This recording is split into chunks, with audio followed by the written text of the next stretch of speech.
はい。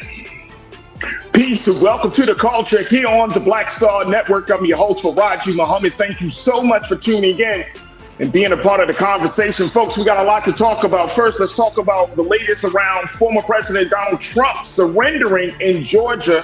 I'm going to share with you some of the latest news about this and what we should expect over the next few hours. Also, let's talk about that GOP debate that got everyone talking and possibly a surprise winner out of that debate. We'll talk a little bit about that as we check in with Ashley Banks, the Capitol correspondent of the Griot. And then later on, we got to talk about the fact that former President Donald Trump did this interview. I'm going to share with you just a little bit of the details, the metrics behind his attempt to put out his own narrative on debate night. We'll have that conversation and a whole lot more. Stay with us, folks. We got a lot to talk about on today's edition of The Culture right here on the Black Star Network. Let's go.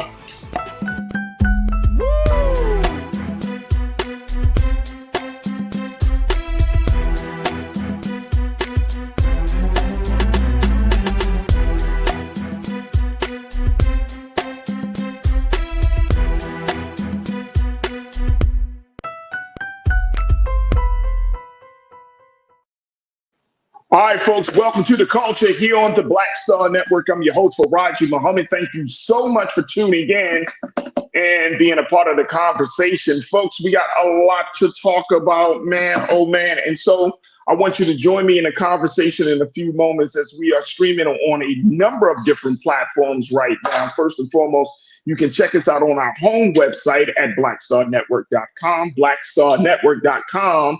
blackstarnetwork.com, where we're streaming live right there. We're also streaming on Amazon News on your Fire TV. You can find Black Star Network there 24 hours a day, 7 days a week. Just let Alexa know that you want to play news from Black Star Network, and boom, we show right up there. Also, we are streaming on Plex TV, and you can just search for Black Star Network on Plex TV. Again, 24 hours, 7 days a week, and you can find us under live TV. Then go to News and Opinion on Plex TV, so you can find us streaming there. Now, along with those spaces, you can also find us on social media, of course. We are always on social media as we are looking to serve you in a major way, being a premier digital media space. So you can find us on Facebook as we're streaming there, and all under Roland Martin. And you can find us on YouTube, where we're streaming there, folks, as well. So make sure you do your due diligence to check us out, support us on blackstarnetwork.com, and more importantly, join us in the conversation, because we're on YouTube right now under Roland Martin. That's where you could join my awesome culture crew each and every day. And you could be a part of the culture crew. Just jump in the chat there on YouTube as we are streaming live right now. Now, here's the other thing. We got some stuff streaming on Black Star Network on different ways, and it's okay. You might say, oh, FaraJii, I saw you got this stream, you got that stream. That's fine, because we're keeping you up to date and informed about what's all that's happening right now. But trust and believe, you can be a part of Team Replay. You can always go to our website at blackstarnetwork.com, and any show, any stream that you may have missed, you can go back onto our website and check out all the latest news and information, and just any happenings, any major events, any big moments, and you will not be out of the loop at all. So again, we are streaming on all of those platforms. And of course, as we have our show today, we would love to have your take as part of our online culture crew. So big shout out to the crew. All right, folks, I got to jump right into it, because we got so much to cover, so much. All right, first and foremost, just letting you know that, as we talk about President Trump, we have been streaming this, but it just came out through the wire, folks, that President Trump has now, and his defense attorneys, they have arranged with the prosecutor down in Fulton County for his surrender to take place at 7:30 p.m. Eastern Standard Time. He was supposed to be earlier today, but some new arrangements have been made, some new decisions have been made. So he is expected to surrender himself to Fulton County authorities at 7:30 p.m. Eastern Standard Time as part of the deal that stemmed from the big election interference case that District Attorney Fonnie Willis of Georgia has against the former president of making this particular case the fourth indictment that the former president is carrying. Four indictments have already come down. The other indictments have come down from the state of from Washington D.C. and for the state of New York. So the president has some broad legal challenges ahead of him over these next couple of months. But all of that to say that this indictment that many people were counting on to be is like the straw that breaks the camel's back, so to speak. He is expected to turn himself in around the 7:30 Eastern Standard Time period. If anything changes, of course, we will certainly let you know as we look at this again. Another historic moment for a president. No president in U.S. history has ever undergone this level of legal scrutiny as this president, former president, has done. And as I mentioned, I said New York. Actually, he has federal charges in Florida. So I want to correct myself. It's not New York. It's Washington and Florida. And, this federal charge comes along with in Atlanta. It's not only him, but he's been charged along with 18 others as part of the broad charge of the RICO Act, which is under a racketeering statute, which is normally associated, folks, with gang members and organized crime members. District Attorney Fonnie Willis is not playing with the former president. So yesterday, Rudy Giuliani surrendered himself. And Keenan, if we could pull up, I don't know if we can pull up that mugshot. And then there it is. That's the mugshot of Rudy Giuliani. This is what happened yesterday. He had to take that picture. So it is expected, and there are a number of other colleagues of those 18 that turned themselves in, that actually took mugshots. And it is expected that former President Donald Trump will also will be taking a mugshot once he surrenders himself. Now, with the former president, there's a $200,000 bond that has been set. And so you know how the bond system works. This is about 10% of that. And so, this doesn't mean that the president or even his colleagues are going to spend a day in jail, but this is part of the booking process. And this is part of the indictment process there, folks. So this is going to be very, very interesting, to say the least, how this is going to happen. Now, the other part about this, there has been talk about a pro-Trump rally that would be taking place in front of the Fulton County Courthouse down there in Georgia. And some MAGA fans, this is what NBC News and a couple of other news outlets are calling Trump supporters, MAGA fans.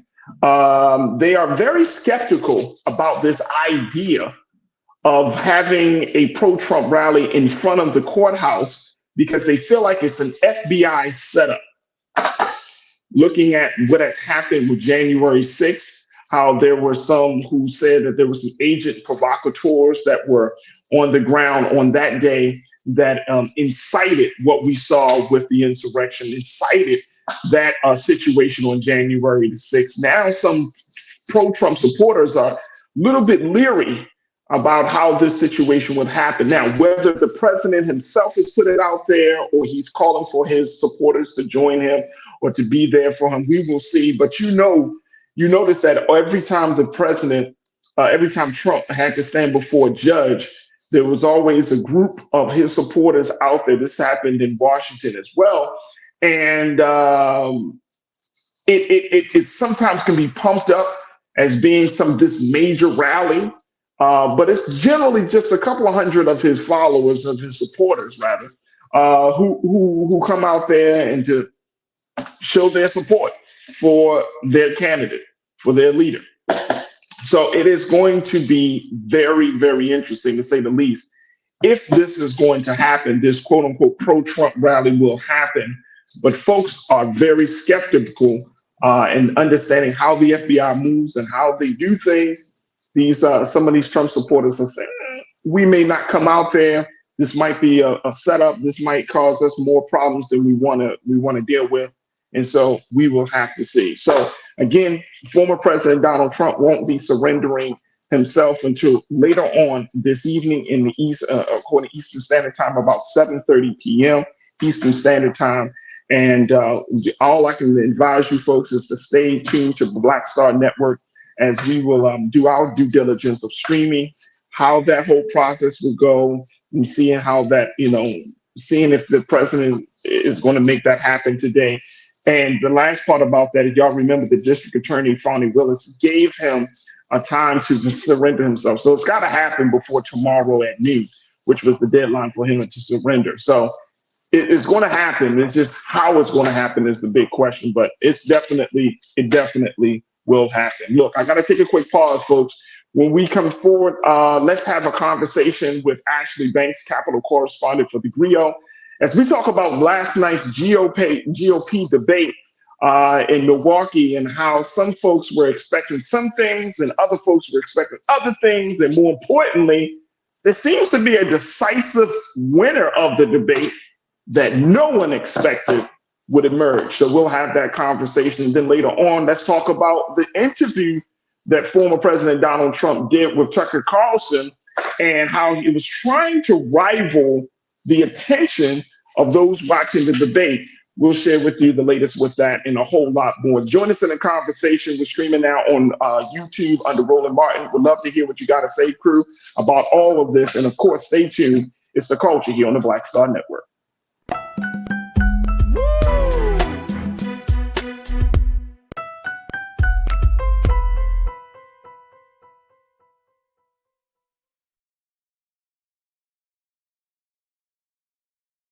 When you talk about blackness and what happens in black culture, we're about covering these things that matter to us, speaking to our issues and concerns. This is a genuine people-powered movement. There's a lot of stuff that we're not getting. You get it, and you spread the word. We wish to plead our own cause.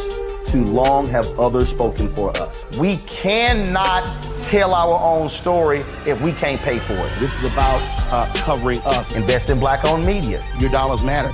We don't have to keep asking them to cover our stuff. So please support us in what we do, folks. We want to hit 2,000 people, $50 this month, raise $100,000. We're behind 100,000, so we want to hit that. Y'all money makes this possible. Checks and money orders go to P.O. Box 57196, Washington, D.C. 20037-0196.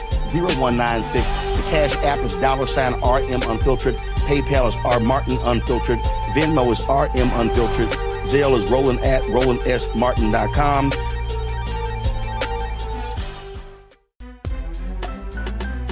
I'm FaraJii Muhammad, live from LA. And this is The Culture. The Culture is a two-way conversation. You and me. We talk about the stories, politics, the good, the bad, and the downright ugly. So join our community every day at 3 p.m. Eastern and let your voice be heard. Hey, we're all in this together. So let's talk about it and see what kind of trouble we can get into. It's The Culture. Weekdays at 3, only on the Black Star Network. Folks, Black Star Network is here. Oh, no punches! I'm real revolutionary right now. Support this man, Black Media. He makes sure that our stories are told.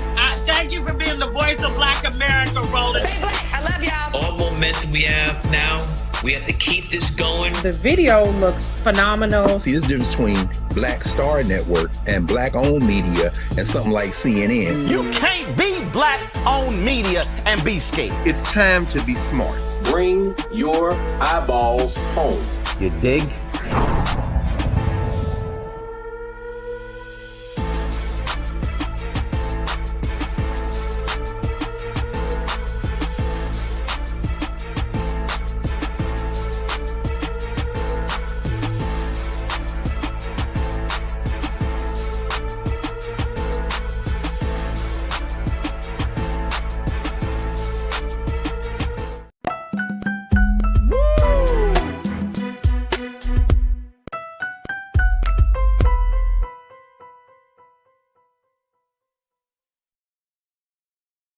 All right, folks, welcome back to The Culture here on the Black Star Network. I'm your host, FaraJii Muhammad. Thank you so much for tuning in and being a part of the conversation. Folks, we got a lot going on right now, and a big shout out to my online culture crew checking in on our YouTube page. Just check us out on Roland Martin's YouTube page where you can join the conversation right now.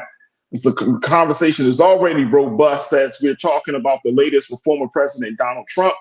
The big day today, of course, the former president is surrendering himself. And this is a day after the election season has officially kicked off with the Republicans hosting their first debate for the Republican nominee for the president of the United States. And that is quite a big news day, considering the fact that you had these 8 presidential candidates who were looking to differentiate themselves from the former president, while at the same time not say much about the former president. He had a presence in last night's debate, but there was still a little bit of hesitation about criticizing him, about saying anything wrong about him. And even when the question was asked, folks, if President Trump is elected, is convicted, would you still support him? And the majority of those who answer the question raise their hand and say they would. Telling, to say the least. Telling. Let me check in now with my sister, who is the Capitol correspondent for the Griot, and she's covering everything on the Capitol. Ashley Banks. Ashley, thank you again for being with us this afternoon. How are you? I'm doing pretty good. How about yourself, FaraJii? I'm okay. I'm trying to been processing all that we saw, all that we heard last night in preparation for our conversation. But more importantly, just in preparation of how do we have this conversation and what, just really looking at, okay, this debate happened. It was the big elephant in the room. Everybody knew Trump wasn't going to be there, but there was still, this didn't feel like a starters debate. This still felt like some candidates were trying to just simply get on a team. What was the impression that you got from yesterday? Yeah, absolutely what you said. It seemed like because Trump wasn't there, obviously he plans on surrendering today, like you've been talking about for the last few moments. Basically, there was a candidate that needed to step up and fill that position. We knew that the debate was going to be a circus, whether Trump was there or not, and that's essentially what it was. There was a clear winner of the debate. That's not a good thing for this country, but Vivek was a clear winner. Everyone thought that Ron DeSantis was going to be center stage where he was physically, and he was going to be the focal point, but he wasn't. He was pretty quiet in comparison to Vivek and Chris Christie. But as we saw throughout the entire debate, Vivek was being attacked left and right. But the one thing that I did enjoy from the debate was Chris Christie calling out Vivek and calling him Obama 2.0. Not sure if you saw that, FaraJii. It's trending right now, right? Where there are videos of Vivek talking about he's a skinny man with a funny last name, and that's being compared to what we heard Obama say while he was running for president, saying, similar language. And Chris Christie is just like, here we go again. You literally are taking from Obama and to build your own campaign, and that's not how it's going to be. And so good on Chris Christie for calling him out. But Vivek looks like he's the clear winner. He's been in the polls. Him and Ron DeSantis have been going back and forth between having that spot behind Donald Trump. But like you mentioned earlier, the one thing that did scare me is when the Fox News host asked everyone standing on the stage, if Trump is convicted, will you still support him? And just about everybody raised their hand except for Chris Christie and one other. But they were also contradicting themselves throughout the just talking about how Trump is not fit to be president. And if he were to become the Republican nominee, that he has no chance of winning against the Democratic nominee, but at the same time, you're supporting him. And so it was just a bit confusing. And like I said earlier, it was a circus nonetheless. So from your vantage point, Ashley, and looking at, how things have led up to this point, Do you feel like even though Vivek may have differentiated himself, came out in front? I was doing some reading earlier today, and it was saying he's still not the guy to run the country, right? He still is. Man, he can try to dress himself up in the Obama gear all day, but he still is a neophyte in this whole situation, right? Like, he's still so brand new. His foreign policy his foreign policy stance didn't seem very strong. He didn't really speak too much about the abortion issue, other than what Ron DeSantis and others have already done.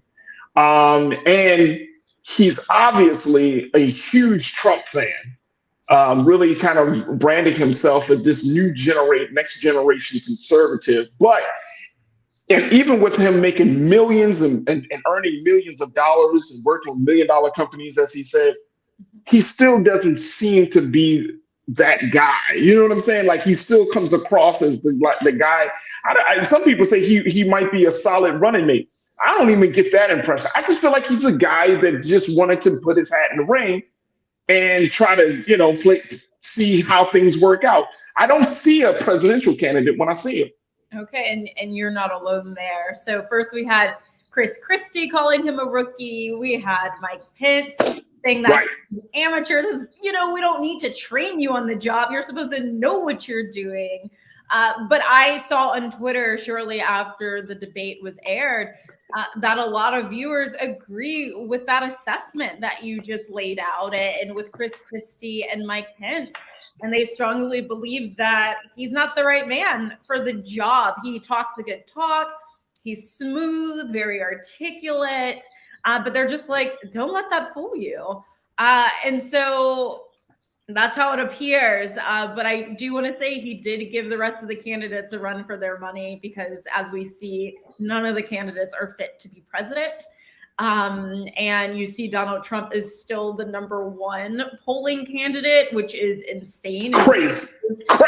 Where, this country stands. Because we're surrendering to authorities for the 4th time this year after criminal charges were brought against him, yet he's still polling. He's leading in the polls.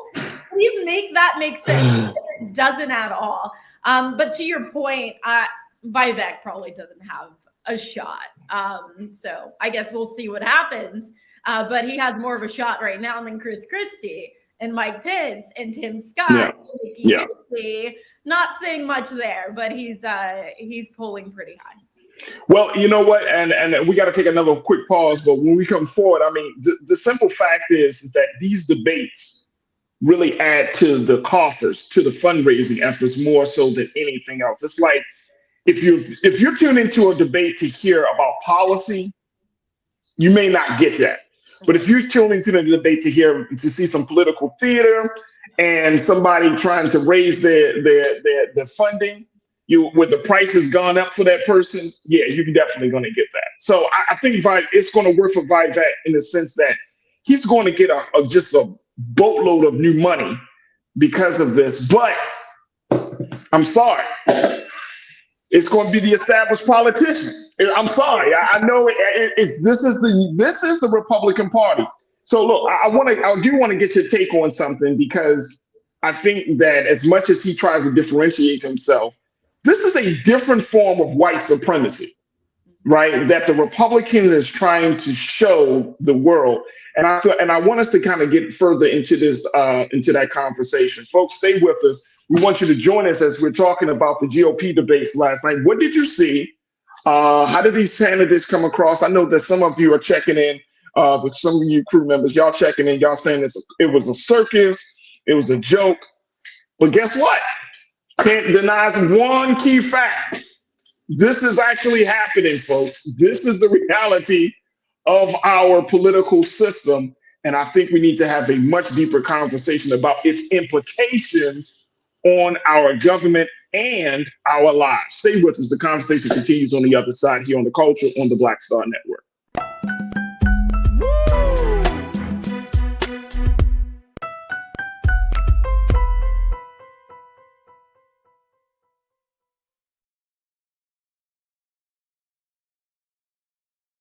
Folks, Black Star Network is here.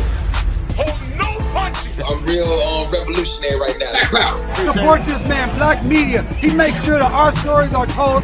Thank you for being the voice of Black America, Roland. Stay black. I love y'all. All momentum we have now, we have to keep this going. The video looks phenomenal. See, there's a difference between Black Star Network and black-owned media and something like CNN. You can't be black-owned media and be scared. It's time to be smart. Bring your eyeballs home.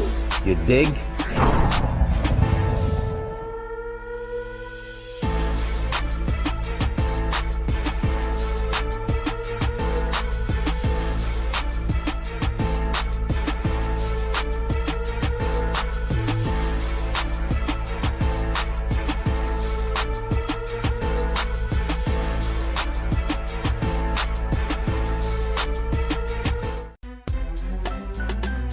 I'm FaraJii Muhammad, live from LA. And this is The Culture. The Culture is a two-way conversation. You and me. We talk about the stories, politics, the good, the bad, and the downright ugly. So join our community every day at 3 p.m. Eastern and let your voice be heard. Hey, we're all in this together. So let's talk about it and see what kind of trouble we can get into. It's The Culture, weekdays at 3, only on the Black Star Network. When you talk about blackness and what happens in black culture, we're about covering these things that matter to us, speaking to our issues and concerns. This is a genuine people-powered movement. A lot of stuff that we're not getting. You get it, and you spread the word. We wish to plead our own cause. Too long have others spoken for us. We cannot tell our own story if we can't pay for it. This is about covering us. Invest in black-owned media. Your dollars matter. We don't have to keep asking them to cover our stuff. So please support us in what we do, folks. We want to hit 2,000 people, $50 this month, raise $100,000. We're behind 100,000, so we want to hit that. Y'all money makes this possible. Checks and money orders go to P.O. Box 57196, Washington, D.C. 20037-0196. The Cash App is $RM Unfiltered. PayPal is R Martin Unfiltered. Venmo is RM Unfiltered. Zelle is Roland at RolandSMartin.com.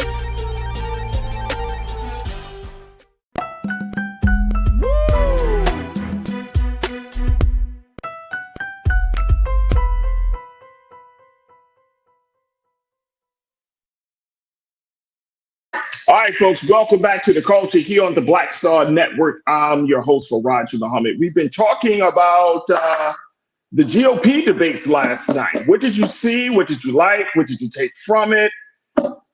So much. I mean, it's a lot to break down and a lot to process, but at the same time, it's not a lot. It's not a lot. And I've been chatting with my sister, Ashley Banks, who serves as the White House Capitol Hill correspondent for the GRIO, and she gives her take on what she saw. Actually, one of the things that struck me was the simple fact that even though this debate presented themselves, and I'm saying the candidates, you had one black candidate, you had a woman candidate, and you had a man of Indian descent on the stage last night, which was probably the largest show of diversity the Republican Party has done for a national election in a while. There still seems to be, there was still this lack of ethnicity, of multiculturalism that this country is moving to, even from the GOP side, right? So, and here's why I'm saying that.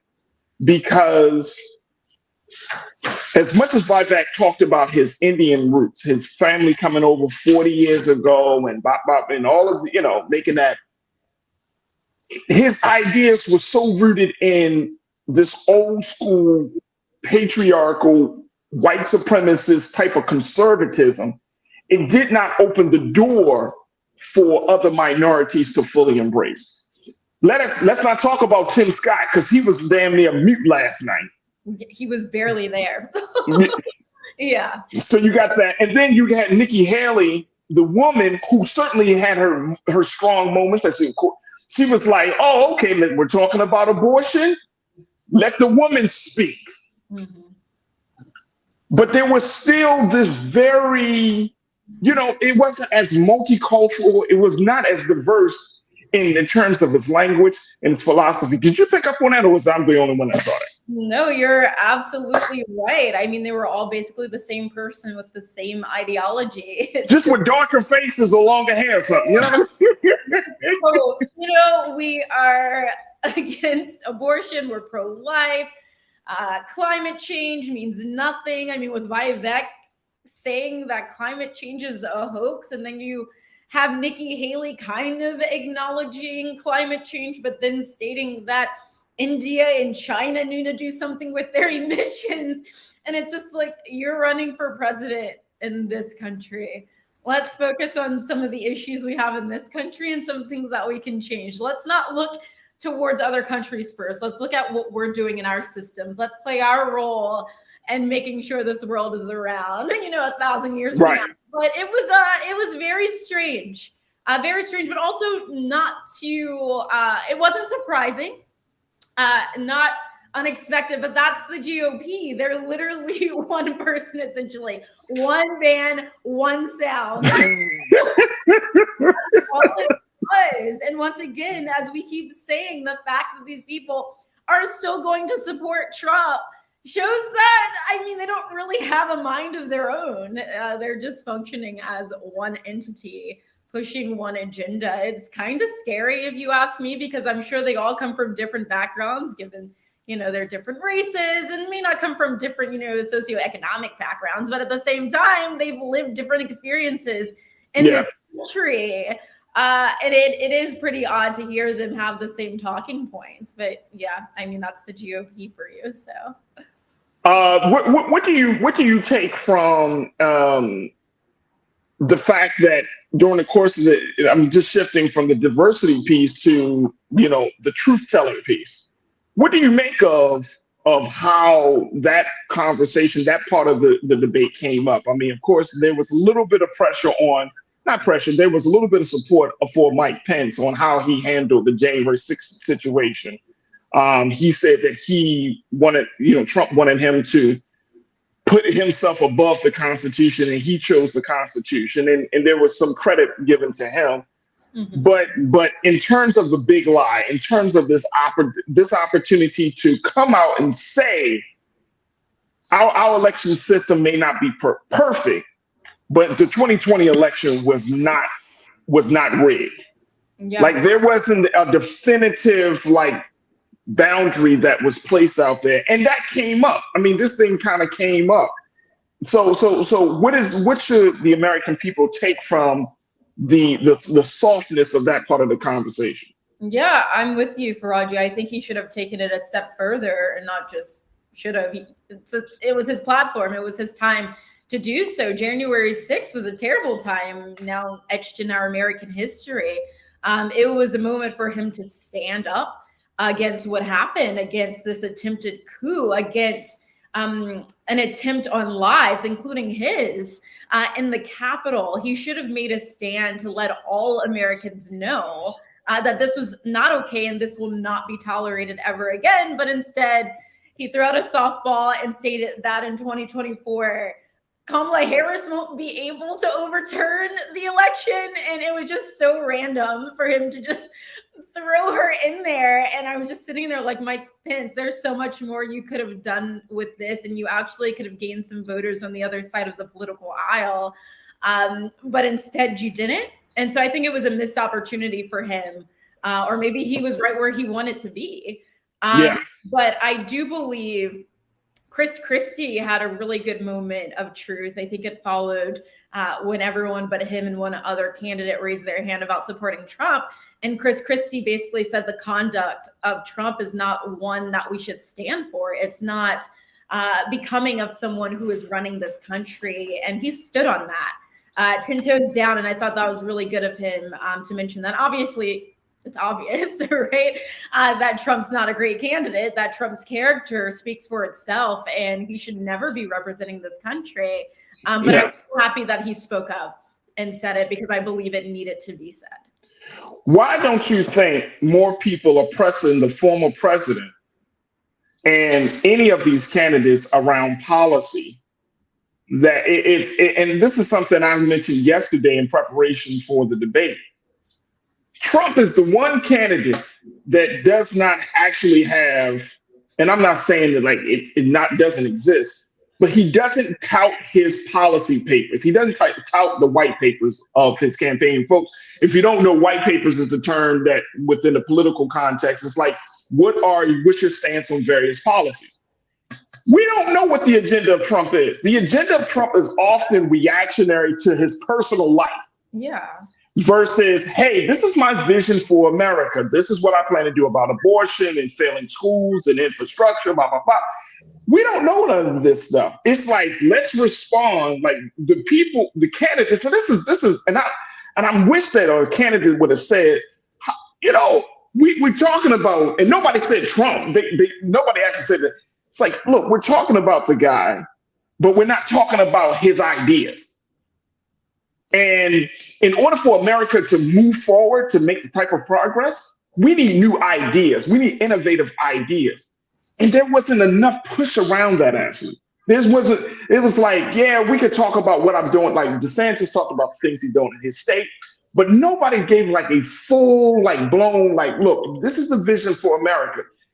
The Vivek talked about breaking down the FBI, talking about dismantling the FBI in some cases, in some previous interviews. It's like, what are the ideas are not as strong? Like, what are the ideas that you want the American people to embrace? I didn't see it. I didn't hear that part of the conversation. Yeah, it's because they don't necessarily have to. I just want to go back to Trump. He doesn't have to run on a platform. This man is pretty powerful and he has a really strong base. And so people are simply going to vote for him just because they like him, because they feel like they can relate to him, that he speaks their language.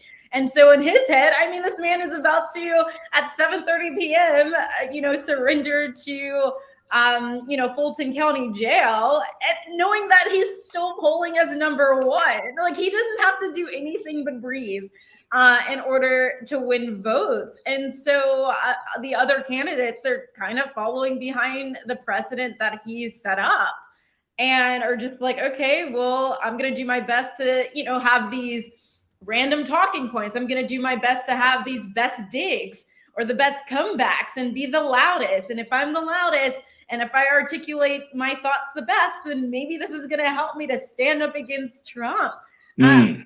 But they're learning their base, that maybe their base doesn't want to hear policy. They don't want to hear that. They don't want to hear how they're going to put things together if they were to be elected to Oval Office. They want to know, can somebody stand up to Trump? Can somebody be as evil and cunning and cutthroat as he is? It's pretty sad, but it just shows where the mentality of people who are Trump supporters are. And that's what you see there. But there was no substance, no real substance. I'm excited to see what the Democratic Party is going to do. Hopefully there's some. Yeah. I mean, we can't promise that. But from what we see, I just feel like the bar is low. We had Trump as president. We have someone who had never held office before become president. And so these folks, some of them have been in office and they feel like, well, let me play the game. People don't want your traditional politician in office anymore. People want your average citizen or, your celebrity or whatever, name it. But anyone who's like not a traditional politician. And so they're playing the game. That's how I see it. And there wasn't a lot of talk about Joe Biden. Except for, who was it? Ron DeSantis. Yeah. He attacked Joe Biden as much as he possibly could. But other than that, there wasn't a lot of talk about Joe Biden. It was a very interesting debate. I know we got to take a pause in a moment. What do you make of the fact that DeSantis, speaking of Ron DeSantis, didn't seem to put himself out there? This guy was polling to be like the heir, like he had the momentum. Yesterday, Trump described him as a panicked deer in headlights. And that Vivek Ramaswamy is the standout. What do you make of that? I mean, he's not wrong. I hate to agree with Trump. But Ron DeSantis, he's not a front man. He's not out there. He's not fit to be president. I think he's good with sound bites. He's probably good with interviews where he's prepared. But when it comes to debating, when it comes to putting himself out there, he's just not it. So it was shocking because I expected to hear more from him. I mean, he was physically in the position on stage to be the focal point. But he dropped the ball. And I do believe somewhere in his mind, he knows that he's not it. He knows that he does not have a shot against Trump. If it came down between Ron DeSantis and Trump, Trump would take that, as we see once again in the polls. He's trailing behind Trump. He doesn't have a shot, and he kind of blew it this time around. I know there are going to be several other debates, but unless Ron DeSantis gets out there, which we hope he doesn't, either way, I mean, the candidates are trash. Yeah.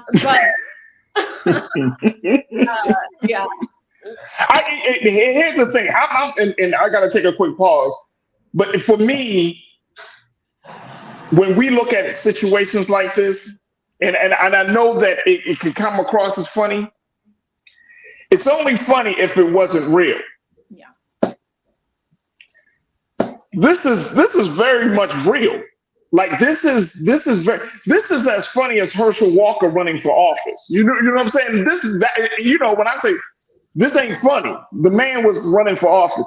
Like this is the real part of it. And the biggest thing is that, and folks, I'm saying, without the personalities, it's easy for us to get caught up in personality. It's easy for us to have this emotional response to whether we like somebody or don't like somebody.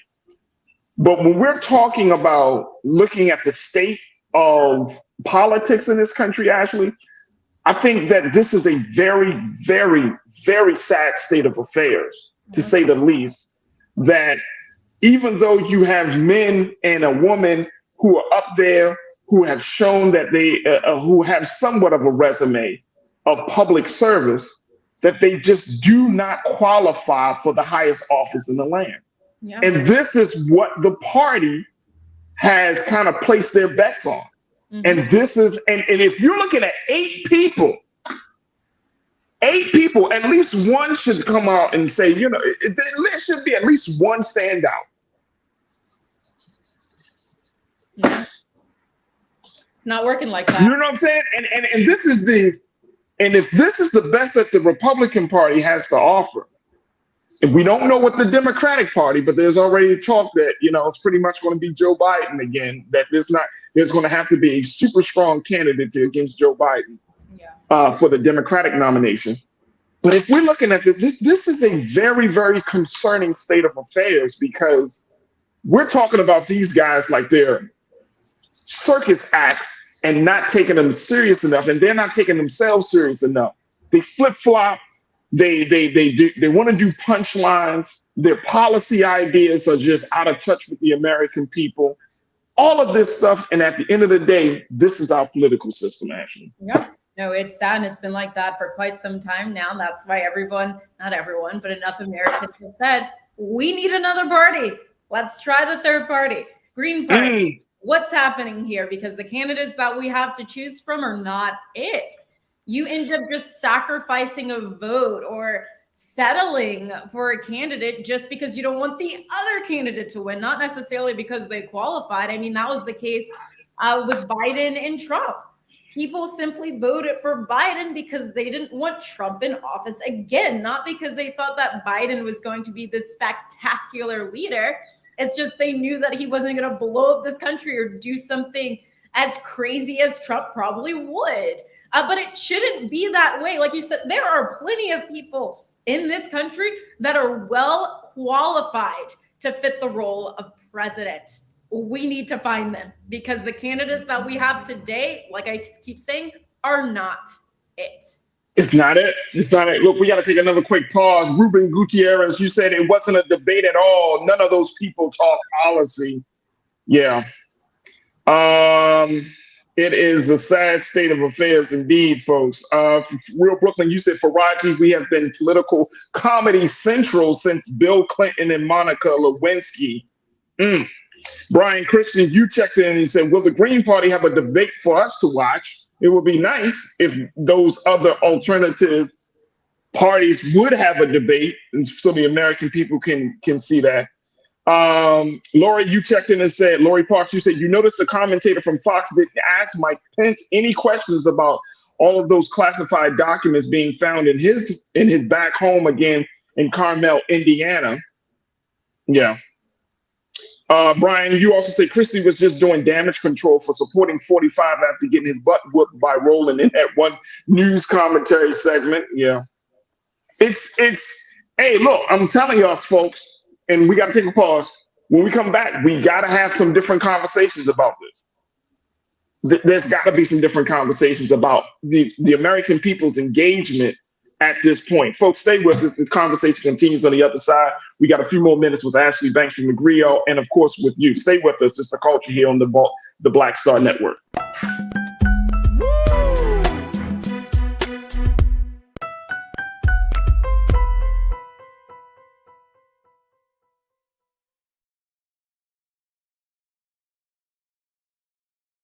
When you talk about blackness and what happens in black culture, we're about covering these things that matter to us, speaking to our issues and concerns. This is a genuine people-powered movement. There's a lot of stuff that we're not getting. You get it, and you spread the word. We wish to plead our own cause to long have others spoken for us. We cannot tell our own story if we can't pay for it. This is about covering us. Invest in black-owned media. Your dollars matter.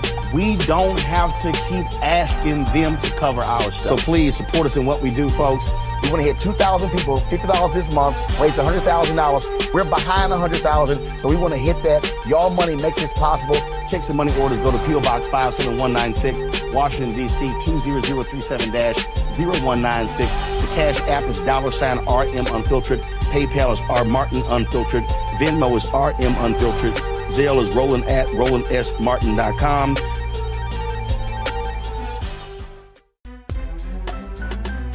I'm FaraJii Muhammad, live from LA. And this is The Culture. The Culture is a two-way conversation. You and me. We talk about the stories, politics, the good, the bad, and the downright ugly. So join our community every day at 3 p.m. Eastern and let your voice be heard. Hey, we're all in this together. So let's talk about it and see what kind of trouble we can get into. It's The Culture, weekdays at 3, only on the Black Star Network. Folks, Black Star Network is here. Oh, no punching! I'm real revolutionary right now. Support this man, Black Media. He makes sure that our stories are told. Thank you for being the voice of Black America, Roland. Stay black. I love y'all. All momentum we have now, we have to keep this going. The video looks phenomenal. See, this difference between Black Star Network and black-owned media and something like CNN. You can't be black-owned media and be scared. It's time to be smart. Bring your eyeballs home. You dig?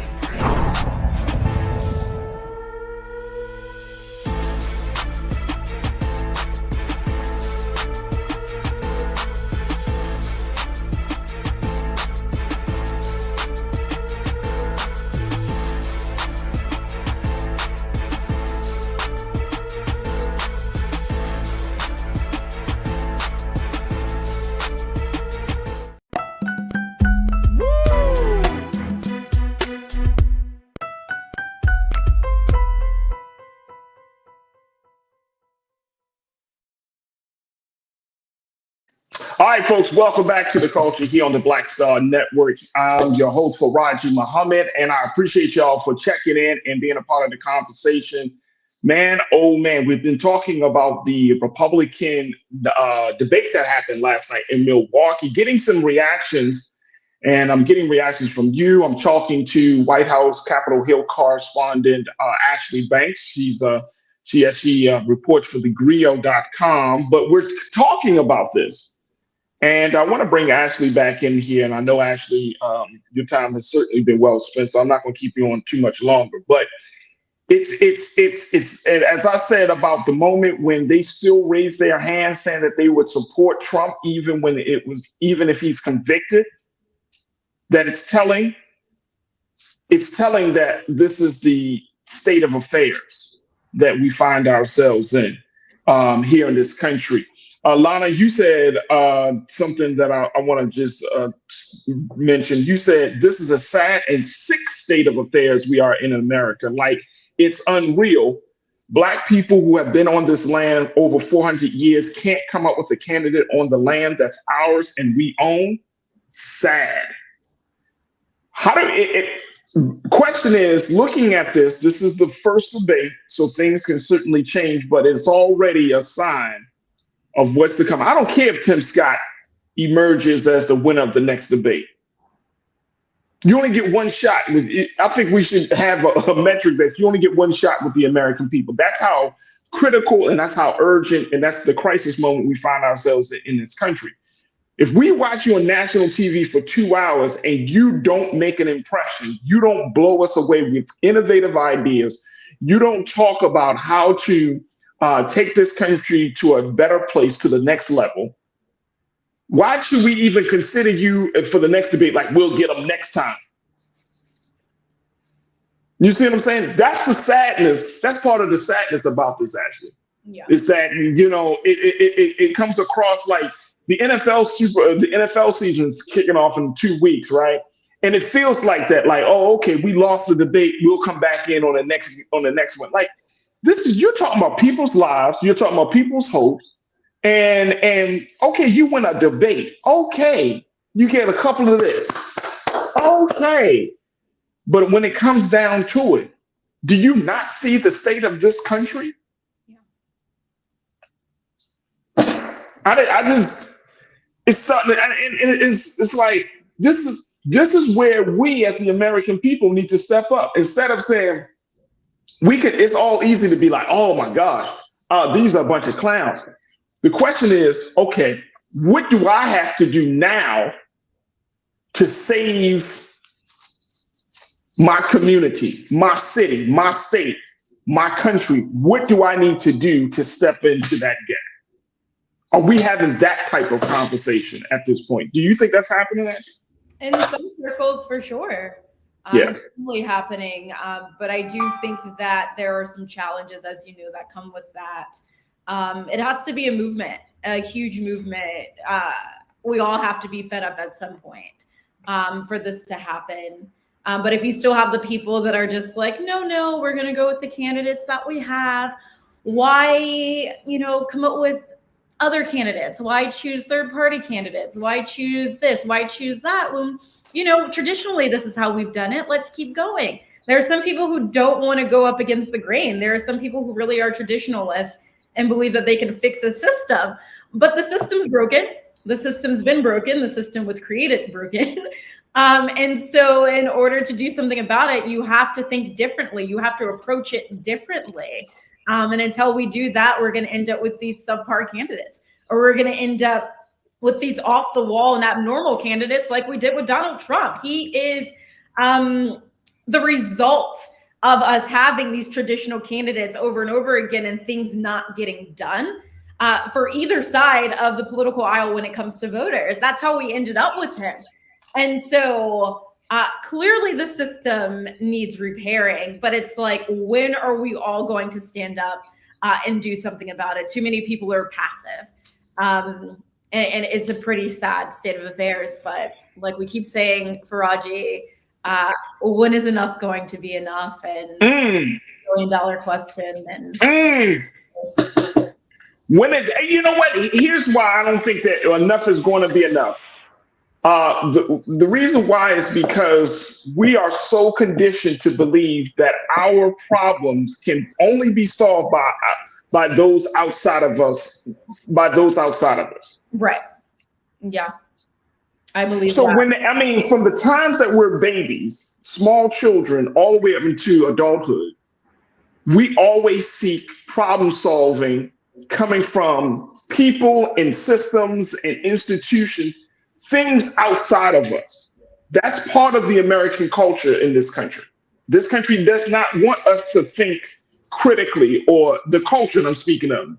This culture does not want us to think critically. This culture does not want us to see that within each one of us, we have power to change not just our lives or improve the lives of our families, but we actually have power to improve the lives of communities, cities, and states in this country. And we see that even with the Republican candidate Ron DeSantis and what he's doing in the state of Florida, whitewash history, making sure that Black students, Mexican students, right? White students don't understand the history in this country so that everyone can feel empowered to change it, to do something about it. It's being whitewashed. So we believe there are any issues, that things are just perfectly fine the way that they are, that Black people benefited from slavery. There's no reason to be angry. There's no reason to talk about race. Racism isn't a thing. People who talk about race are racist. They're the problem. But like you're saying, we lack so much, first of all, in this country when it comes to the educational system, which stops us and prevents us from thinking a certain way. And so we grew up to believe that we are powerless. But at the end of the day, we are the ones who are voting these people into position. So like you're saying, until we realize we are the ones with the power, not these people that we see on stage, not those 8 candidates we saw running for the GOP nomination, not the candidates we're going to see running for the Democratic nomination. They have to wait for us to vote them into office. But a lot of people don't think like that. A lot of people just think, whatever we're being handed, that's just what we have to deal with. That's just who we have to vote for. But I do hope one day that we all wake up for FaraJii. And we see that we have a voice and we do not have to accept things. We don't have to lay down and allow things to continue the way that they are. And it doesn't just start with voting for the president. It starts with voting for your congressional members. It starts voting locally as well. Like, I'm at Capitol Hill right now. Congress is on recess, but when they return, I talk to these people and we talk about the issues in each one of their states and how they're fighting not on just behalf of their constituents, but on behalf of America. And if you're not voting in the right people, you're not going to get what you need. You're not going to even get what you want. So you have to vote. But that's another story for another day, where we have a huge community that doesn't vote. And so we end up with people that we just don't want and people who aren't working on our behalf. And so, yes, it is a sad state of affairs, and America has become a circus. We are other countries, and they just look at us like, what is this, a huge reality show? It's pretty much. Teresa Kelton, you checked in. Teresa, good to hear from you. You said it is absolutely disgusting and disgraceful. Teresa, thank you so much for checking in. Sandy W., my sister, you said the real loser in the debate is the country, because the party had no plan for the future. It's obvious they just don't care about all the citizens. Folks, what do you do when your own country doesn't seem to care about your interests, your needs, doesn't seem to care about your future? Well, let me just say this. What do you do when you have 2 parties who are out of touch with who you are and what you believe and your value system? Let me rephrase that question. That's the question that we're going to have to. I want us to keep that question. And actually, I think you can agree with me on this, that if we don't do something, if we don't step in, then it's not going to change, and certainly nothing will happen, right? Like this whole idea. And I'm really, y'all, I'm just giving you a teaser. I'm going to push the hell out of this narrative that we do not have to, as Ashley, you just pointed out, we don't have to settle. We don't. We do not have to settle on thinking, oh my gosh, this is the country, this is the state of affairs, I'm tired of it, this is terrible, oh my gosh. And then we go right back to doing the same exact thing, putting our hopes in the same strategies, the same ideas, and even the same people. And thinking, guess what? Things are going to change, because the last time I checked, when you do the same thing expecting different results, what's the term that's used to describe that type of behavior? Insanity. That's it. It's insane. This is absolutely insane. Let me see something here. You don't like my music. You said join your neighborhood co-op. If you don't have one, start one. It starts with something very small. You don't like my music? You're absolutely right. It starts with something super, super small. Robin, my sister, you checked in. Robin Welch, you said when we vote and we control Congress, we have a better chance at them hearing our interests. Absolutely. Absolutely.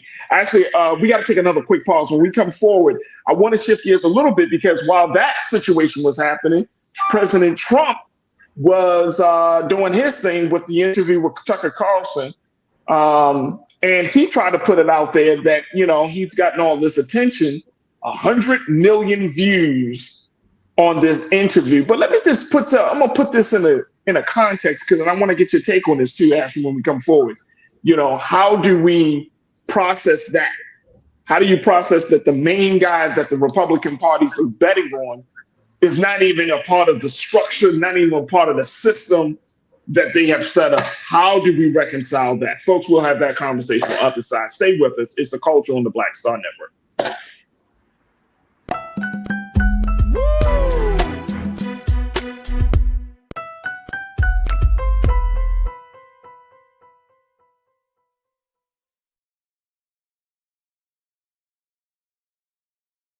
Hi, I'm Dr. Jackie Hood Martin, and I have a question for you. Ever feel as if your life is teetering and the weight and pressure of the world is consistently on your shoulders? Well, let me tell you, living a balanced life isn't easy. Join me each Tuesday on Black Star Network for A Balanced Life with Dr. Jackie. We'll laugh together, cry together, pull ourselves together, and cheer each other on. So join me for new shows each Tuesday on Black Star Network, A Balanced Life with Dr. Jackie. When you go into a barbershop in a 700 credit score neighborhood, black or white, they're talking about their ideas and they're talking about how they're going to move on those things. You go to a barbershop at a 500 credit score, equal brilliance, but bad culture, they're talking about other people. You go to a winner's barbershop, here's what I'm doing. You go to the barbershop of where people feel defeated, they talk about other people, either celebrities or people they admire, but also often, I don't like Joe. I don't like Roland Martin. Well, let me tell you something. I don't understand people. How could you not like anything here you see? You should just be like, this is amazing. It's cool. You may not even like how he does it or how I do it, but it's like, you know what? They're succeeding. They're killing it. All you should be is, that's fantastic. But if I don't like me, I'm not going to like you. If I don't feel good about me, it's hard for me to feel good about you. If I don't respect me, don't expect me to respect you. If I don't love me, I don't have a clue how to love you. And here's the big one. If I don't have a purpose in my life, I'm going to make your life a living hell.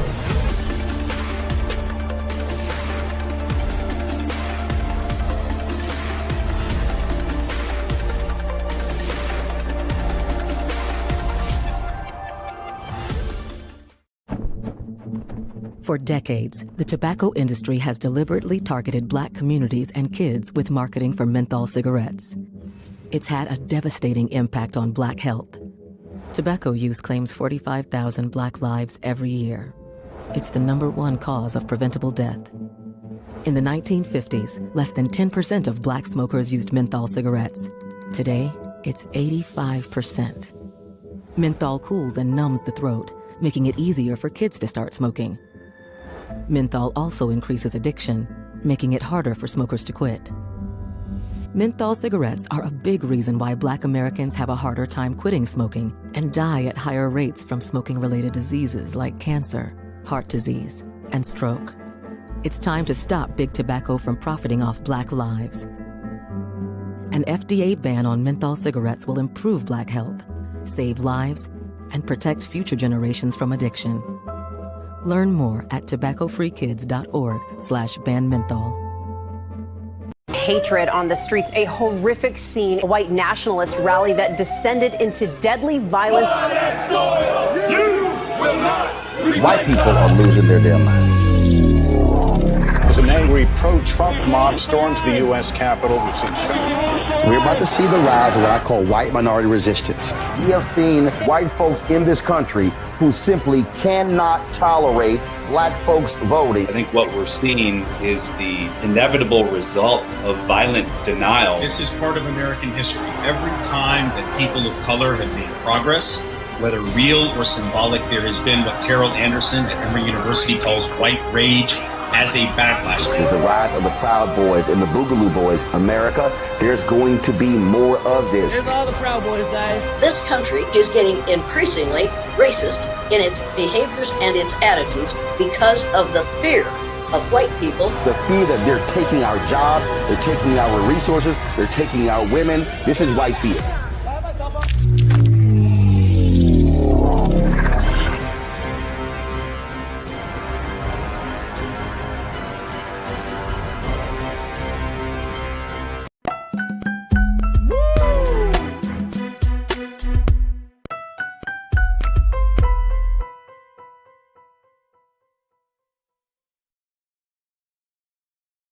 All right, folks, welcome back to the show.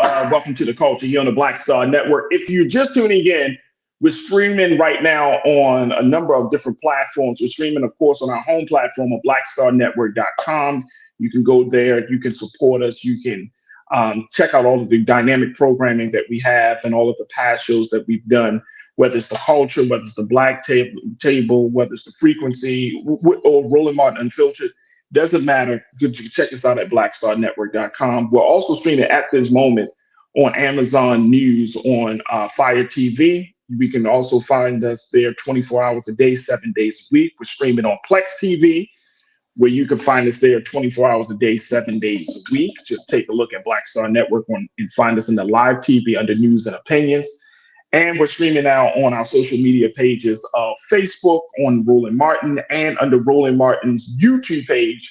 And that is where you will find our great distinguished group of folks that we love called the Online Culture Crew.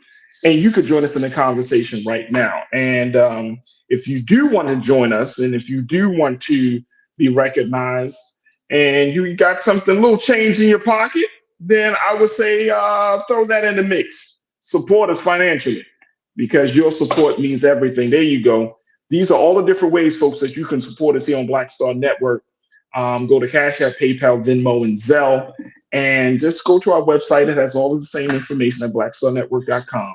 But your support means everything. If you're enjoying the conversation, if you're enjoying what we are looking to do each and every day, and taking our discussions to the next level, then we look forward to getting your support. My sister Ashley Banks checked in. She had to jump off, but she has been doing a phenomenal job writing for the Griot, and she's been working as a White House Capitol Hill correspondent. So we thank Ashley Banks for her time today to give us her insight about what we saw last night.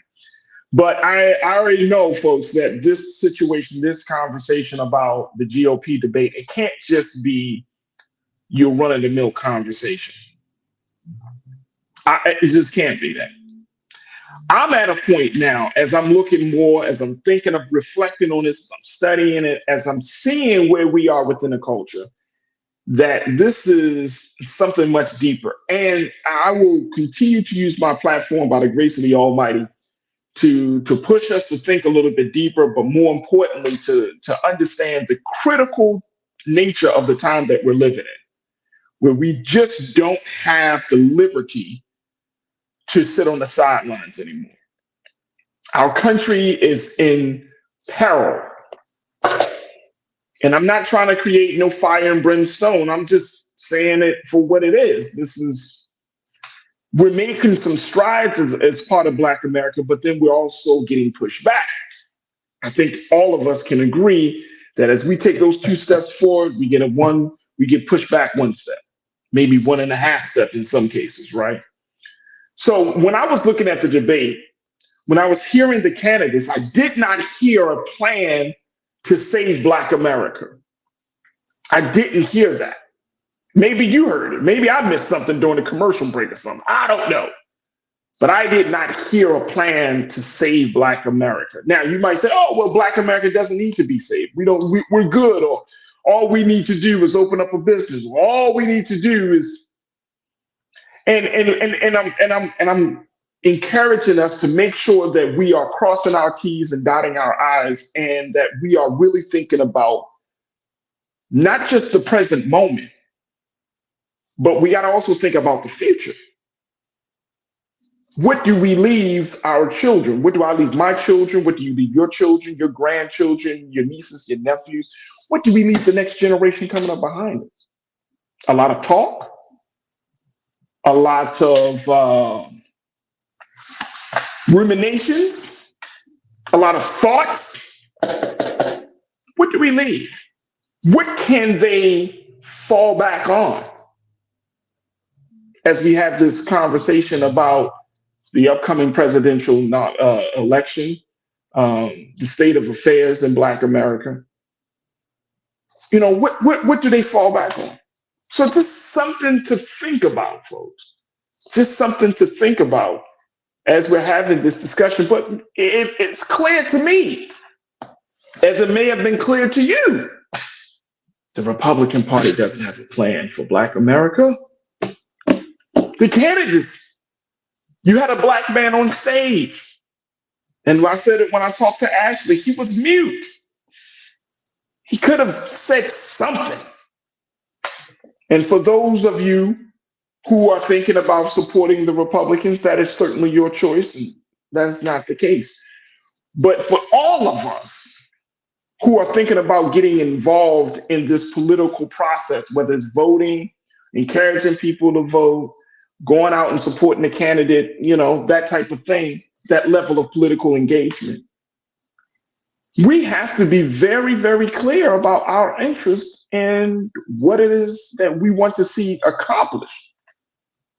Because why? We have another generation coming up behind us that is looking to us to leave something, to leave us with something. You know, there's that viral video of Denzel talking to Jamie Foxx.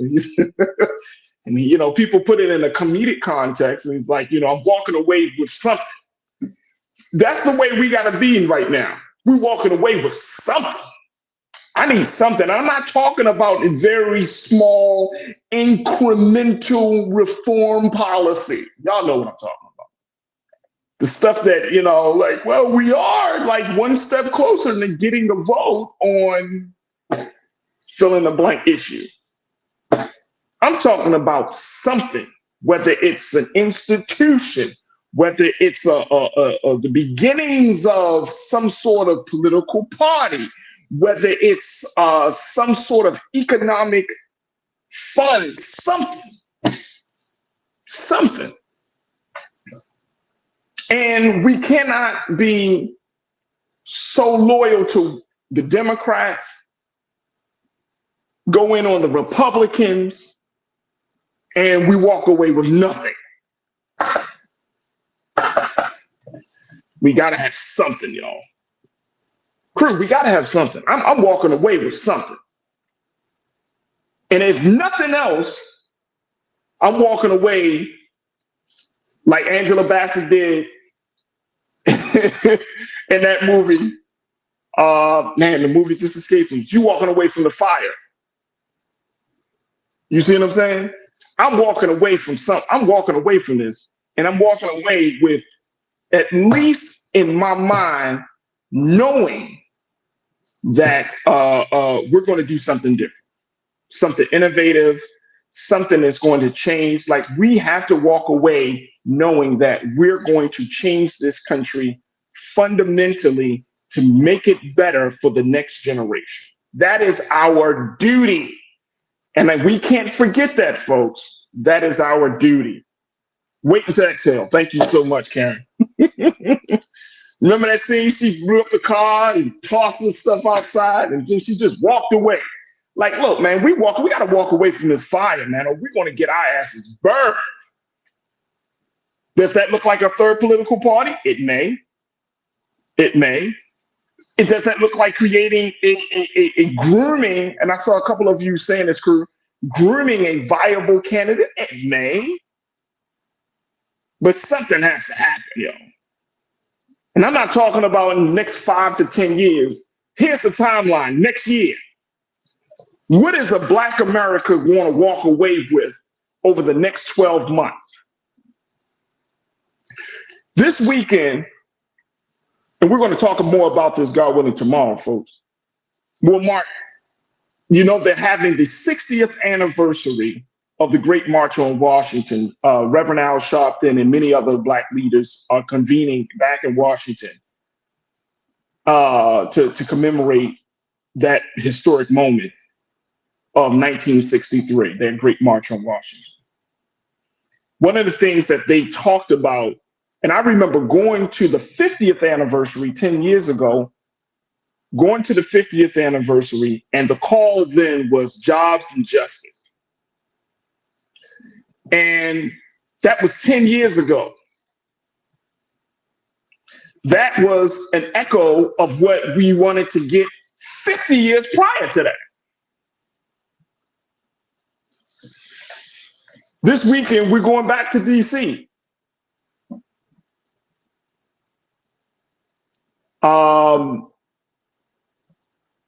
Along with that was 10 years ago, there was the talk of police brutality. But this week we're going back to DC. Over the past 10 years, over the past 60 years, we can note where there has been some glimpses of liberation, some glimpses of progress.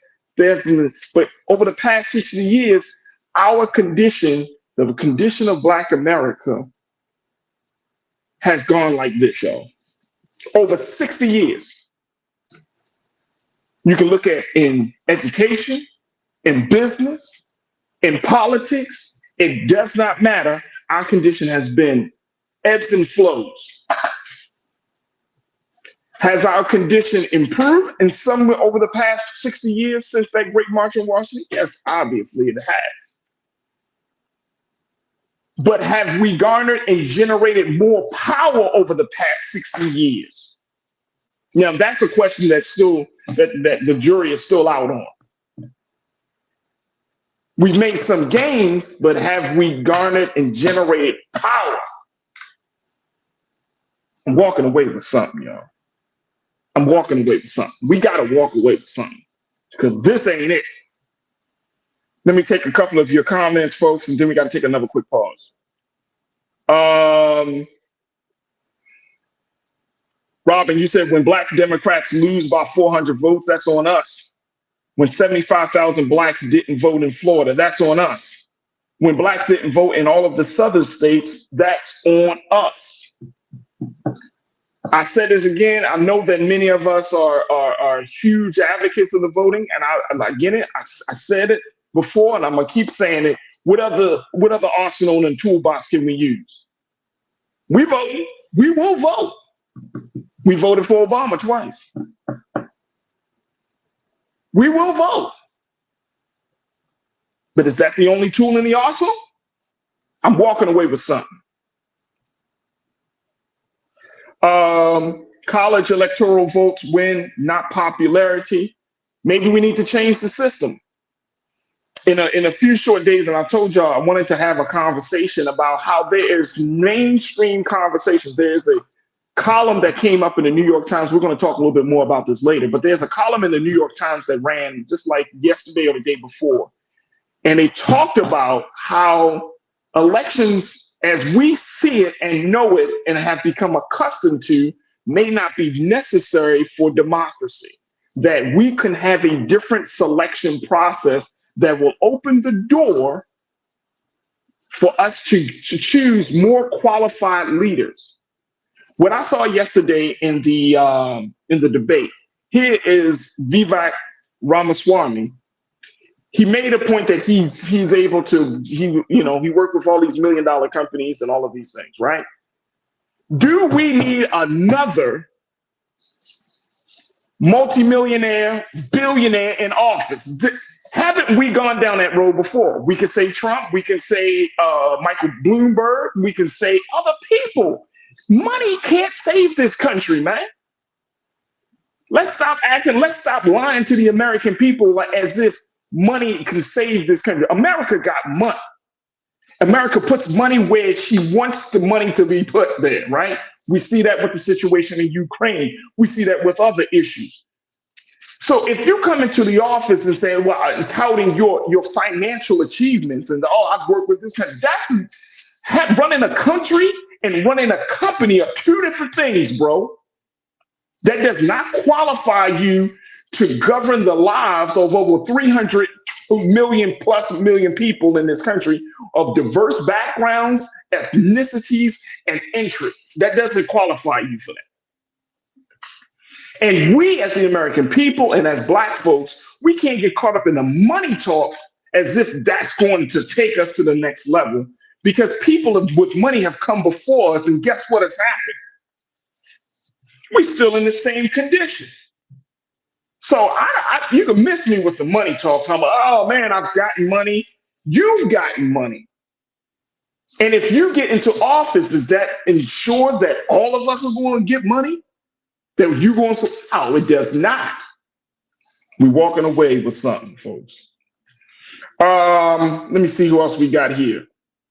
Brian, you said, let's hope this other way of democracy choosing leadership isn't like the Hunger Games or any other apocalyptic future challenge. No, it's not. I don't think it is. The term that they use, I'm going to just give you all a little sneak preview very quickly, then we're going to take a quick pause. But one of the things that they talked about was this idea of sortition. Have y'all heard of this? It's a different way of choosing leadership, political leadership. And it's based on this premise that a lot of times when we're talking about going to the ballot box, a person feels like, and I'm speaking of a candidate may feel like they are the quote unquote chosen one. I'm gonna pull this up, man. Y'all gonna take me there already. Y'all gonna take me there. But I'm gonna share this very quickly, and then we're gonna take a quick pause. It's based on, this is coming from the New York Times, and the question was asked, are elections bad for democracy? And there was a psychologist by the name of Alexander Haslam who did an experiment and based on this experiment, it showed that people expect leaders chosen at random to be less effective than those picked systematically. But based upon this experiment that the psychologist Alexander Haslam has done, he found the opposite to be true, that groups actually made smarter decisions when leaders were chosen at random than when they were elected by a group or chosen based on leadership skill. The question was asked, well, why were randomly chosen leaders more effective? They led more democratically. Systemically selected leaders can undermine group goals. Dr. Haslam and his colleagues suggest, this is from the New York Times, they have a tendency to assert their personal superiority, talking about, thank you, Keenan, this was why I got my team. But they talked about this idea that when you choose somebody for their leadership skill, they feel like they are the chosen one, or that they have to assert their personal superiority. And Dr. Haslam said, they found that when you're anointed by the group, it can quickly go to your head, I'm the chosen one. Lord have mercy. We're going to talk more about this. We're going to talk more about this because there has to be a dynamic, fundamental shift of thinking on even how we choose leadership in this country. So as we are looking at the debates and the presidential campaign season has officially kicked off, the fact is that we even have to look down to the very detail of how are we choosing leadership.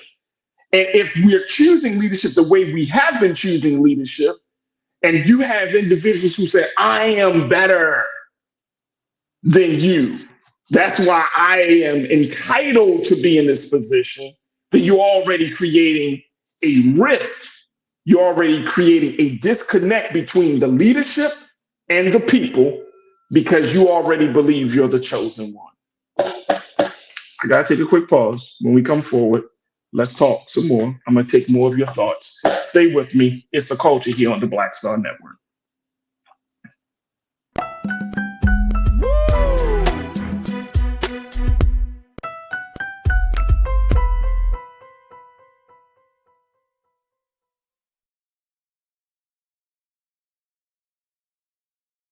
I'm I'm Deborah Owens, America's Wealth Coach, and my new show, Get Wealthy, focuses on the things that your financial advisor and bank isn't telling you, but you absolutely need to know. So watch Get Wealthy on the Black Star Network.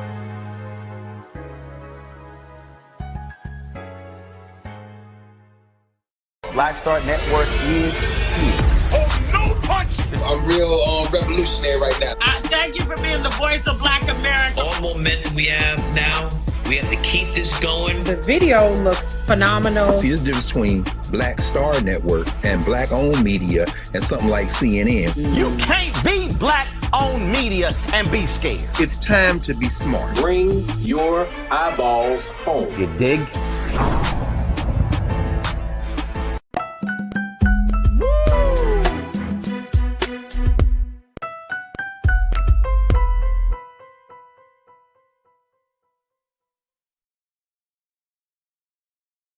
All right, folks, welcome back to the show. We have been kind of just chatting with each other, just kind of getting some take on what you saw with the GOP election, with this Trump situation, and more importantly, talking about the state of affairs in America as we know it, the political state of affairs. And the yesterday's debate opened up, it caused me to reflect deeply on where we are right now. And more importantly, caused us to reflect on how we can garner, and more important, like how we can gain power, how we can do that in the midst of all of this stuff. All right, let me get some more of your thoughts on this. And folks are checking in. Let me see if I can pull up. And Chris, you know, I'm going to say it to my team because there's so many different comments that are being made. So there's so many different comments that are being made about this. So I want to kind of get your take on this very, very quickly. Let me see this. Here we go. Monkey Confessions, you said we have not gotten reparations from Biden either. At least Trump acknowledged that Black people built the country. That we're talking about building this country up. And the conversation about reparations is still an ongoing conversation. And we talking about how we're going to garner, how we're going to move forward in this discussion. How we're going to do it? Are we looking at the state of California? Are we going to look at what's happening in Illinois with Evanston? New York is looking towards it. So all of these things are happening. All of these things are certainly happening right now. So I want to kind of get your take on that. Let me see here. We're going to take a couple more very quickly. Then we're going to take one more final pause on this situation. Real Brooklyn, you said advocating more voting and or having a third party is what I saw. Is that wrong? I don't think so. I think that we're at that point, Real Brooklyn, bro. I think that we're at that point that Black America can have some very, very different conversations about how we're going to move forward, how we're going to gain power, whether it's the third party or whether that's for voting. Absolutely. So we got to have some different conversations about that. So I want us to think differently, folks. I want us to think differently because as we get closer to the election, and I think I saw a number of you saying that I think this is you, Robin, or Robin Welch, but seeing that we have a limited time frame to determine like what is the best course of action. What are the things that we can do right now to kind of even shift the conversation and put both parties on notice, saying that Black America is not going to just keep going on to get along. That has to be the energy. If we're talking about making some very significant change, that we got to put both parties on notice for this situation. Corinna, my sister, you checked in. You said, how would it be for us to become the leaders? Big question. Big question. How would it be for us to become the leaders?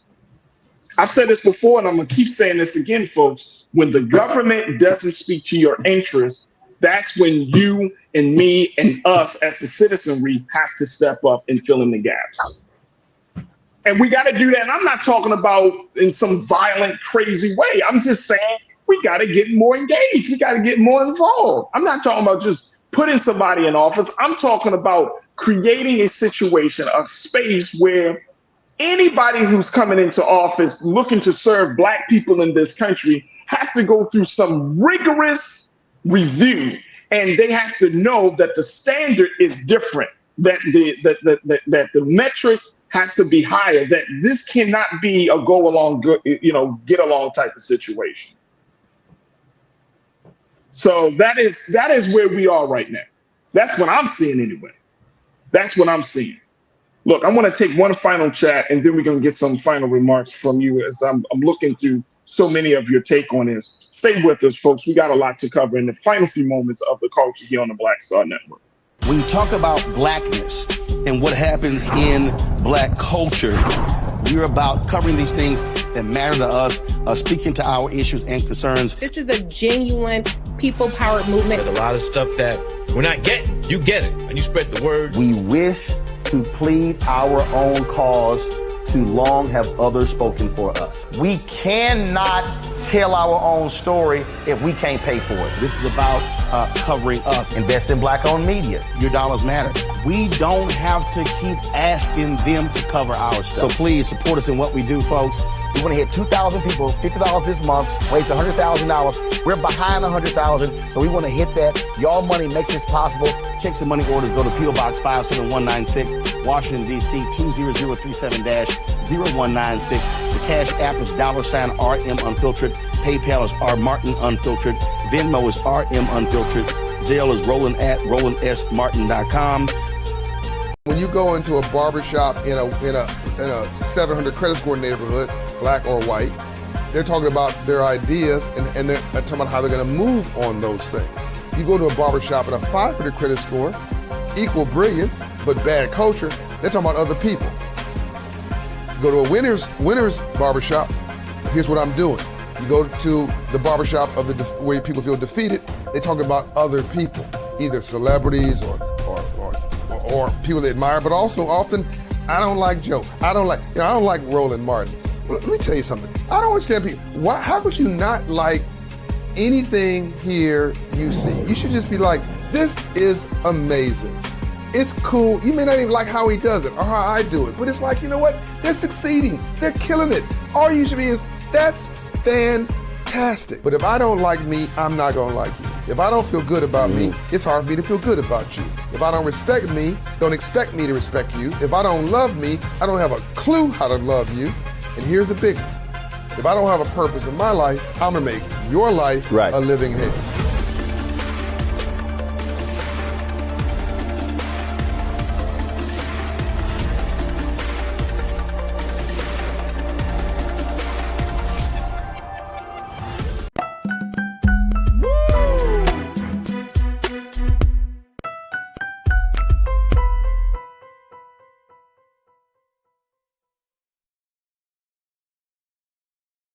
All right, folks, welcome back to the show. We got a couple of moments left, and I want to just get a couple of thoughts from you as we have this conversation. Again, this is an ongoing discussion. This is not like something that we're going to figure out, of course, right now, even within the time that we have here on the show. But this is an ongoing discussion, but it has to be something that's more mainstream. Karen, my sister, Karen Connor, you said the same call to action we took when George Floyd was murdered is the same action we must have for this cause. We came out all over in all neighborhoods. Let's go. Absolutely. Absolutely. Absolutely. Janelle, my sister, you checked in. Janelle Fields, you said this weekend at the March on Washington, a bunch of Black organizations are declaring issues of concern. We have to get our herd on some type of code and move as a coalition. Yeah. Yeah. And empower us, Janelle. I think you would agree with me on this, sis, because you always keeping up on the news and what's happening. and get us out of thinking that there's just a few that's going to save us all. The few is going to save us all. We got to change that dynamic. So those Black organizations that are going to be convening in Washington for the 60th anniversary of the March on Washington, right? We can have issues of concern. We can make demands to the government. That's part of it. But the real work, I believe, comes from the fact that you got to break people out of this lazy ass thinking that we find ourselves in as Black people in this country, where we believe that the real power is outside of us and that we don't have nothing to offer. That's the real work. How do you make somebody to help? How do you get somebody to see their value, to see their worth, to understand, for them to understand the power, and to not keep looking for somebody outside of themselves to solve their problems? That's the work. Because it's easy to stand before people. And this, when we've done this time and time again during big historical moments like the March on Washington anniversaries, or any type of major gathering of that magnitude, it's good to, we like to showboat and showcase and be out there and say, I'm going to be the next leader. Man, please. Please. We've been down that road before. That's garnered us a little gain here and a little gain there, but the time is so critical right now. We can't just settle for the little here and a little there. We need dramatic change. Cindy D, you say we have been fighting these same battles since the 60s. We're going to stop. When are we going to stop marching and changing the policy? People shouldn't have the right to take our culture from us. Black History, CRT. I mean, yeah. That's why I said it's ebbs and flows, Cindy. We make 2 steps forward, 1 step back, 2 steps forward, 1.5 steps back. And then we pass that struggle on to our children. Let's not forget that part, Cindy. We pass the struggle on to our children and expect them to pick it up. Conscious thought, you say copy, paste, repeat. As you were talking to Corinna, you said demands to the governor don't matter if he never feels his job is threatened at the ballot box. This is what Corinna was making. Corinna making this point. Corinna, I know you, my sister, you are a huge advocate of voting, which is fine, which is important, which is necessary. But we do have to make sure that we employ as many different strategies, a multi-pronged approach to this, and we got to ramp it up. Anastasia, you checked in. First of all, we need to declare more nationalized. We are the only races that doesn't have one, but stop saying you are Black African American. I mean, that's a cultural thing, though, sis. Anastasia, I hear you, but guess what? That's a cultural thing. Is that fight more important than the other fights? And I think, and you know what? Guess what, y'all? I'm a huge advocate of this as we wrap up the show. Which fight is worth fight? It needs our attention right now versus other fights that we can put on the back burner. We need to prioritize the struggles.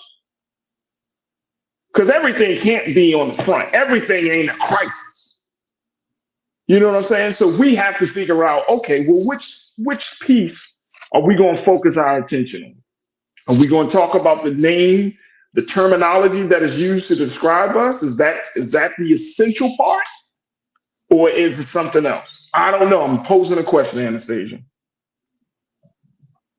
So we have a lot to cover, but even more so, breaking up out of this mentality that somebody is going to save Black America. I didn't hear it. I'm going back to my original thesis on this, folks. I didn't hear that from the candidates yesterday. Not even Tim Scott, the Black man on stage, was able to say, this is what we can do as the Republican Party for Black America. That's why I said that white supremacy is a hell of a drug, because at the end of the day, folks, it doesn't even matter what your skin color is, what your ethnicity is, you still negate. You still forget about who you are. in order to fall in line with that line of thinking, in order to fall in line with that ideology. And if you got to forget who you are in order to be accepted, then that is a system of thinking that we need to reject. I'm going to say that one more time as we close out. If we have to forget, if we can't acknowledge, if we can't bring our whole authentic selves to the conversation, and that a system of thinking is predicated upon us denying ourselves, denying our history, denying our identity, denying our humanity for us to be accepted by a system, then guess what happens? We are going to get overwhelmed by that system, and essentially we're going to lose. And so that's a system that we need to reject. That's a system of thinking. That's a system of institutions. That's a system of how we relate to one another that we need to reject. I should not have to deny myself in order to have a relationship with you, in order for me to be heard, for me to be seen, in order for you to take me seriously as a citizen. It should not be that way. All right, folks. A lot of time has certainly been well spent. And I thank all of y'all for tuning in. I want to thank Ashley Banks for checking in as well. Folks, do your due diligence. If you appreciate the conversations and the work that we're doing here on the culture, go to Black Star Network today, blackstarnetwork.com. We would love to get your support. Download the app for free.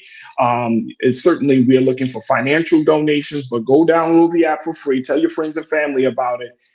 Post it, turn on the notifications on social media for Black Star Network and for Roland Martin. But your support of Black Star Network means everything to us. So make sure that you do your due diligence and support us today. So again, blackstarnetwork.com, blackstarnetwork.com. All right, folks. I want to thank all of you, my culture crew. I want to thank my production team, my man Chris, Maddie, Shannon, Joel, and my man King Keenan. I truly, truly appreciate them for the work they do each and every day to make this show possible. And I couldn't do it without them. So thank them as well.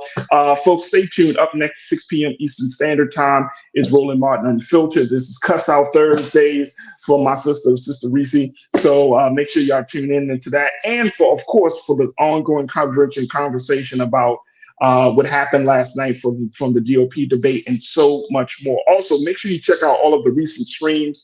We're streaming a lot of information. Make sure y'all tune in at 7:30 p.m. Eastern Standard Time. A little bit before, we'll stream all of the situation going on with Donald Trump. But make sure y'all stay tuned. All right.